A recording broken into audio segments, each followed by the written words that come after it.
l'écotourisme se résumait à un tourisme à vivre en pleine nature, loin des villes, de l'agitation et du bruit. Là, ces pratiquants y trouvent la déconnexion recherchée et cherchent à se relier au vivant dans l'environnement naturel qui favorise calme et ressourcement.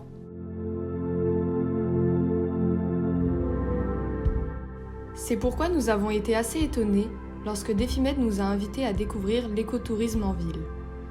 Et de plus, dans un hôtel de luxe à Cannes, le Martinez, puis dans un musée loin de là, le musée Escoffier de l'art culinaire à Villeneuve-Loubet. Et puis Defimed nous a proposé un guide pas comme les autres, quelqu'un capable de nous montrer comment ces deux établissements parviennent à partager le vivant au sein de leurs murs. Et pour cause, puisque Richard Duvauchel fut directeur du premier et conservateur du second. Bonjour à tous, je m'appelle Flora Kiera. Moi je m'appelle Emma Utri et on est étudiante en deuxième année de BTS Tourisme à Cannes. Et aujourd'hui, Defimed nous a invités à découvrir l'écotourisme à travers deux établissements, donc l'hôtel Martinez et le musée Escoffier. Et donc on va voir comment on peut retrouver de l'écotourisme dans les différents milieux urbains. Et comment donc cet écotourisme met au cœur le vivant, donc l'alliance entre l'homme et la nature, donc à travers ces deux établissements. Notre journée s'est divisée en deux parties, avec dans un premier temps la découverte de l'hôtel Martinez, qui incarne le prestige et le luxe. Nous avons alors cherché à savoir comment un hôtel 5 étoiles s'efforce-t-il de sensibiliser ses clients au vivant.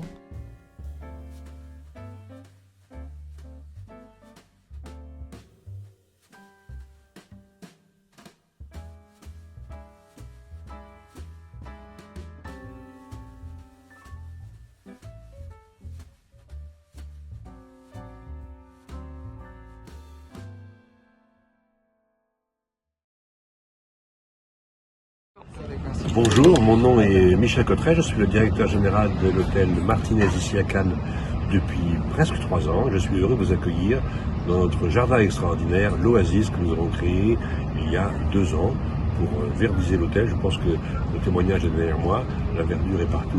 Concernant le label Green Globe, est-ce que pour vous il représente une preuve suffisante de l'engagement écologique d'un établissement ou est-ce que c'est seulement un premier pas?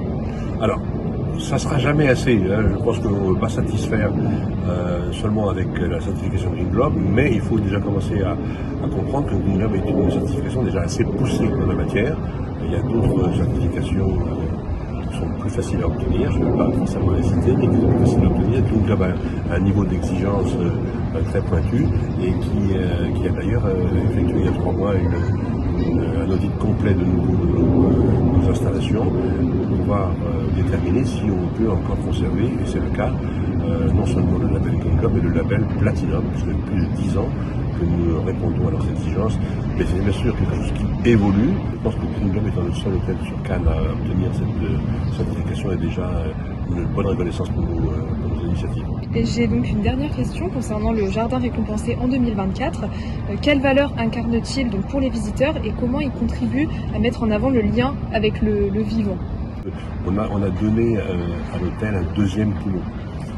Pendant 95 ans, l'hôtel avec un seul poumon, un poumon balnéaire. On est près de la mer, on est près de la plage, donc je bénéficie bien sûr d'un environnement privilégié. On a quand même un air pur qui vient de la Méditerranée, mais quand on a regardé l'intérieur de l'immeuble, ce qu'on appelle l'intérieur du U, est négligé puisqu'il était tout simplement un espace de parking, de rangement, de bureau administratif, pas très attractif. Et là, on a créé un deuxième poumon, c'est aussi un poumon vert, là où on est aujourd'hui, 2800 mètres carrés de verdure qui ont été créés de A à Z sur une plateforme suspendue. C'est une technique assez compliquée. C'était pas juste. Imaginez-vous que les buildings dont on parle, ils sont encore là. Donc on a construit sur des buildings une plateforme suspendue avec pas plus de 50 cm de terre pour éviter un surpoids. Et aujourd'hui, on a donc un jardin verdoyant tropical, mais aussi avec beaucoup d'espèces provençales, ce qui nous permet de dire qu'on est vraiment très attaché à donner à nos clients cet espace d'oasis pour se ressourcer quand ils sont dans le Martinez. On était loin de s'imaginer qu'un hôtel de luxe pouvait nous dépayser à ce point. À travers notre visite, on s'est vraiment senti un peu plus connecté à la nature grâce à ce jardin et la musique apaisante qu'il y avait en fond.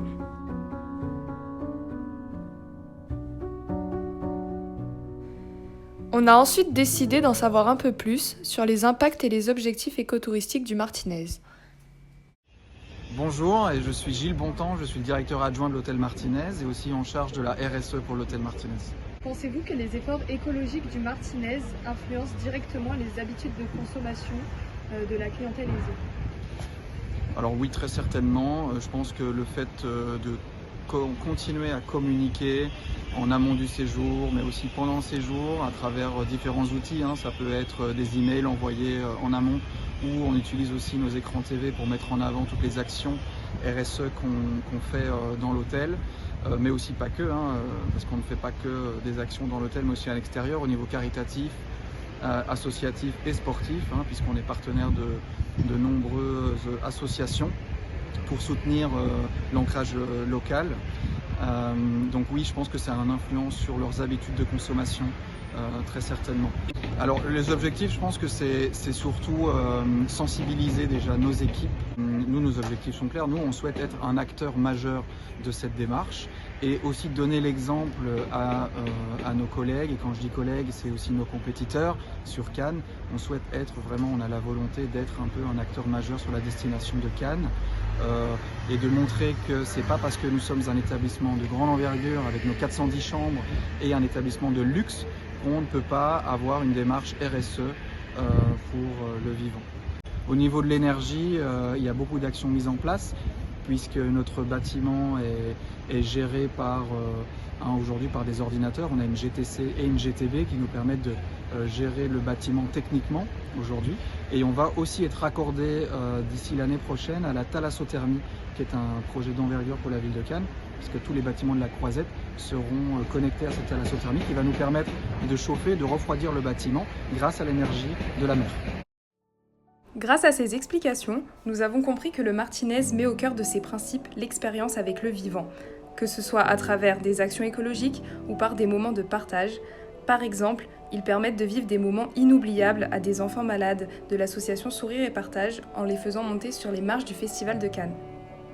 Ensuite, Richard nous a emmenés dans les cuisines du Martinez pour nous montrer l'influence qu'a eu Auguste Escoffier sur les méthodes de cuisine et l'utilisation de produits locaux. Pour cela, nous avons eu la chance d'interroger Alexandre Elia, qui est le chef exécutif de l'hôtel Martinez depuis 2 ans.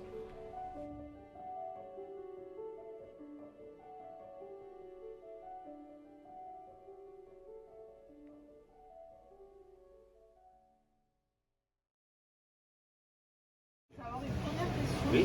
Comment vous intégrez les valeurs de durabilité dans votre cuisine, que ce soit dans les produits, la matière? Alors pour nous, déjà pour moi c'est très important. Je pense que voilà, c'est vraiment un sujet d'actualité. Donc déjà d'une, on a un vrai sourcing. Ça c'est vraiment mon premier combat, c'est le sourcing, c'est d'aller chercher les plus beaux produits déjà pour nos clients. Une clientèle très exigeante et donc pour cela moi je n'utilise que des produits méditerranéens, donc ça va être dans les fruits et légumes, ça va être vraiment français ou Italie. Je prends aussi des produits italiens parce qu'il y a un vrai travail sur l'agriculture, sur le maraîchage, et donc en plus l'Italie elle est à 50 km de chez nous. Après sur tout ce qui est poisson, on n'utilise que des poissons à 90% poissons méditerranéens. Je fais un petit peu de poisson comme le cabillaud, d'autres voilà, pour l'aioli, pour la typique méditerranéen et l'aioli qui se fait avec le cabillaud. Sinon après comme vous avez pu le voir, le thon c'est du thon de l'île Méditerranée, tous les poissons aussi ça vient de Méditerranée. Je travaille qu'avec des petits pêcheurs locaux. Alors, pour moi ça a du sens d'expliquer à nos clients, même si des fois ils ne sont pas trop cette philosophie.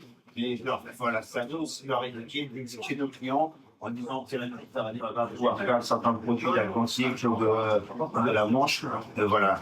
Ça a été compliqué, même si certains, on a une clientèle qui des fois qui vient de Moyen-Orient, Dubaï, ils ont l'habitude de la surconsommation et tout ça.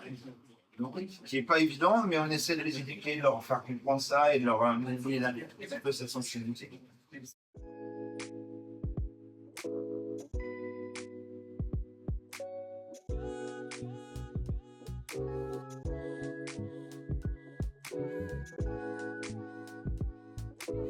Pour terminer notre visite, nous nous sommes rendus au restaurant La Palme d'Or au sein de l'hôtel et Richard Duvauchel nous a expliqué le lien direct entre l'hôtel Martinez et Auguste Escoffier.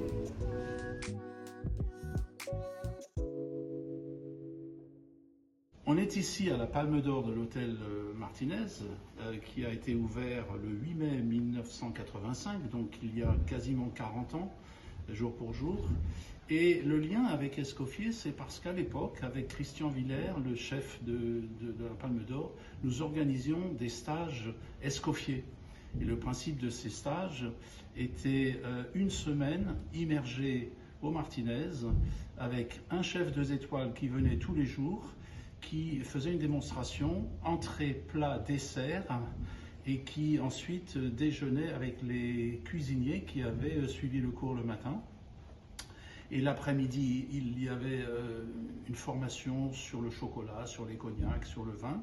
Le chef partait, et c'est un nouveau chef qui arrivait et qui faisait le cours le mardi, et ainsi de suite. Et le vendredi, je déjeunais, moi, avec les élèves, et on a fait ça de 1985 à 1989, et ensuite ça s'est fait à l'hôtel du Palais à Biarritz. Et Michel Escoffier, le président de la fondation, s'est souvenu de ça quand j'ai pris ma retraite. C'est là qu'il m'a demandé de devenir le conservateur du musée Escoffier de l'art culinaire à Villeneuve-Loubet. Avant de rentrer dans l'hôtel Martinez, on ne s'attendait pas à découvrir la gastronomie de cette manière dans un établissement touristique de luxe. On a réalisé qu'elle représentait un véritable lien entre les personnes et une façon différente de pratiquer l'écotourisme. Pour voir comment la gastronomie peut être une source d'écotourisme, Richard Duvauchel nous a ensuite emmenés au musée de l'art culinaire à Villeneuve-Loubet. Donc là, on vient de sortir de table et on se dirige vers le musée et les rues ici sont vraiment très mignonnes. Ça change totalement du cadre qu'on a eu au Martinez. Et là, on va au musée Escoffier.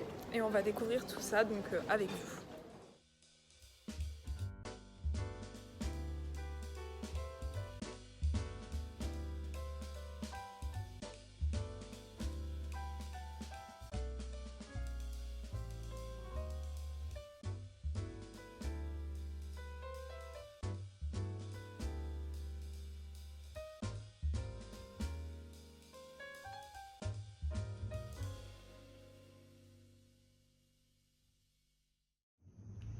Alors comment le musée Escoffier met-il en avant la transmission de l'héritage du vivant donc à travers la cuisine? Alors, en fait, vous êtes ici dans le musée Escoffier de l'art culinaire à Villeneuve-Loubet, et Auguste Escoffier a été un des chefs les plus célèbres qui a quasiment créé la cuisine moderne. Il a révolutionné les modes de travail en cuisine en créant le système de brigade, en rendant des lettres de noblesse à ce métier, et ensuite il a transmis à travers le guide culinaire édité en 1903 avec près de 5000 recettes dans lequel il a codifié la cuisine française. Et pour Escoffier, il y avait ce travail de compilation de toutes les recettes de la gastronomie et ses propres recettes, et il se basait sur les produits du terroir dont on aura l'occasion de reparler. On a appris que le musée était la maison natale d'Auguste Escoffier, ce qui nous a permis de nous connecter davantage à son histoire, mais également, on a eu la chance de pouvoir rencontrer son arrière-petit-fils, Michel Escoffier. Quel héritage avons-nous à travers le guide culinaire d'Auguste Escoffier? Quel héritage? Oui. L'héritage, il est considérable, évidemment. Comme vous l'avez cité, je crois, grâce au guide culinaire d'une part, qui est aujourd'hui un peu surnommé la Bible des grands chefs, mais des chefs en général.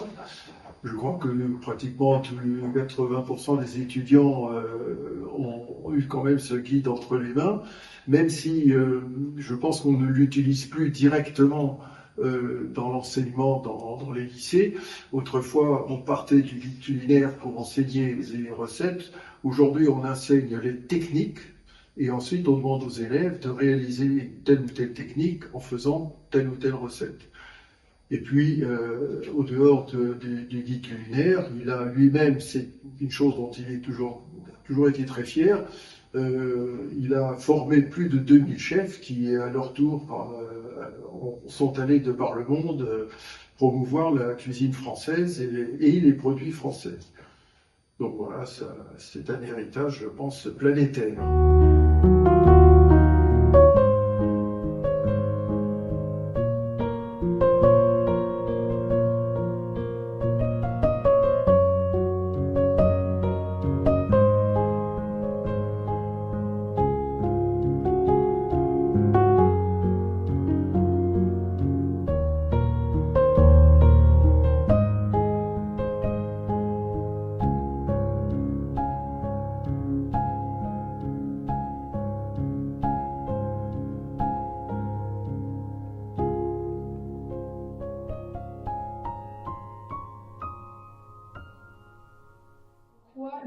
et l'odorat peuvent-ils devenir un pont donc, pour reconnecter les visiteurs à la nature et donc leur faire redécouvrir les origines du repas?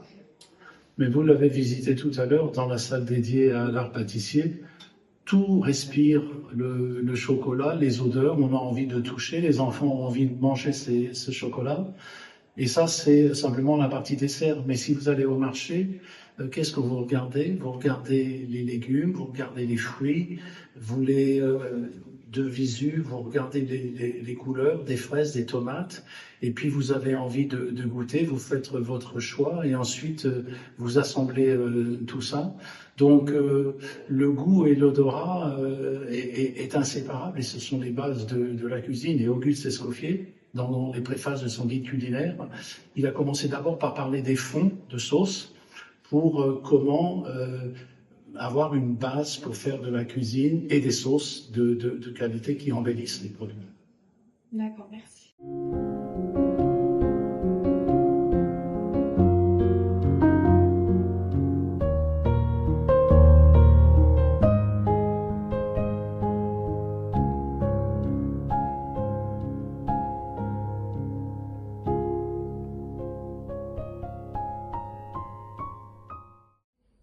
Donc là, on vient de visiter donc, le début du musée et on a été donc, briefé sur toute l'histoire d'Auguste Escoffier. Et on nous a dit de nous diriger donc, vers cette pièce qui est L'art pâtissier. l'art pâtissier. Et donc on va découvrir avec vous. C'est parti. C'est parti.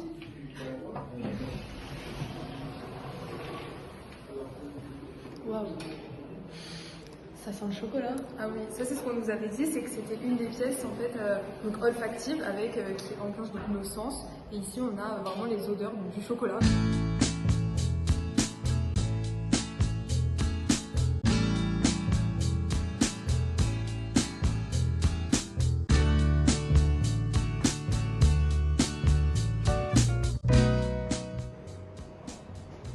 Regarde, il y a même des petits macarons. C'est trop mignon. J'aime trop.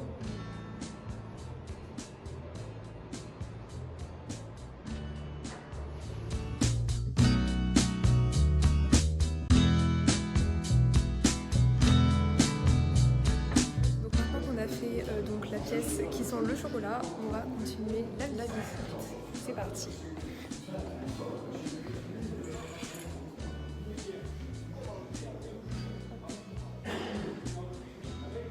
Ah, il y a un petit film.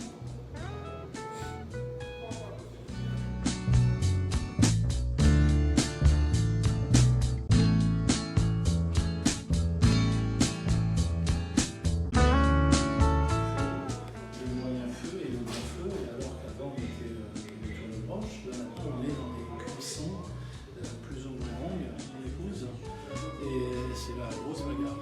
Donc là on est dans le coin dédié aux enfants. Bon, il va pas rester ce coin-là. L'autre, Alors des haricots. Alors t'as vu juste ou pas? Allez hop. Allez hop, bravo. Je suis des lentilles. Qu'est-ce que c'est ça?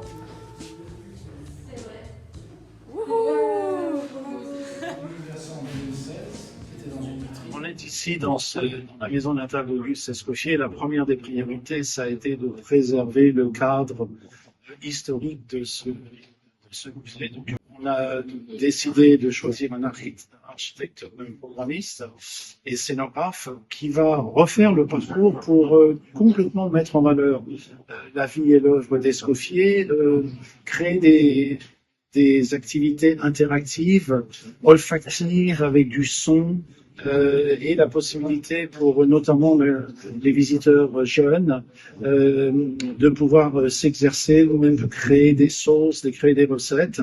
Donc ce sera très interactif et ludique. Et en fait notre message c'est vers la jeunesse justement pour s'occuper de la prise de conscience des produits du terroir et de leur transmettre ce qu'Escoffier en son temps proclamait déjà, c'est-à-dire la cuisine des produits, des circuits courts, sa lutte contre le gaspillage.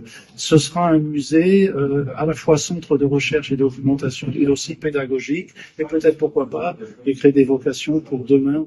On a appris aujourd'hui que l'écotourisme, c'est bien plus qu'un simple voyage. C'est une invitation à célébrer le vivant, à s'imprégner des savoirs et des saveurs qui traversent les générations. On a compris au cœur du Martinez que la gastronomie devient un langage universel, un art qui rassemble et raconte l'histoire de ceux qui la façonnent. Les jardins du Martinez nous rappellent que la nature est une source infinie de ressourcement et d'inspiration. Dans les couloirs du musée, on a vraiment ressenti l'authenticité du lieu, qui met à l'honneur la richesse du terroir français et la rencontre intime avec un héritage familial unique. Au départ, on ne comprenait pas forcément le lien entre ces deux établissements touristiques, mais on a retrouvé l'héritage d'Escoffier dans le modèle des cuisines du Martinez, fondé sur le respect des produits locaux et des traditions. Grâce à Richard Duvauchel, un lien s'est tissé entre deux mondes qui semblaient bien différents, celui du Martinez et celui du musée. Un lien subtil, mais puissant, façonné par l'expérience et le partage, nous rappelant que l'écotourisme n'a pas de frontières, qui se retrouve autant dans les campagnes que dans les villes. L'écotourisme, c'est nous. C'est notre manière de préserver, de découvrir, de ressentir et de transmettre.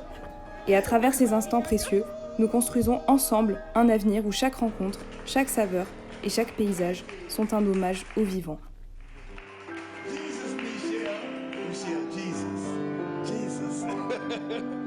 I think about you all the time in Jesus. I got a vaccine last night from the Comtesse, Lucretia the Stefano, and Avery editing my book. It's gonna be good, really. And I'm so happy to have this angel from the bar to come and introduce himself to me.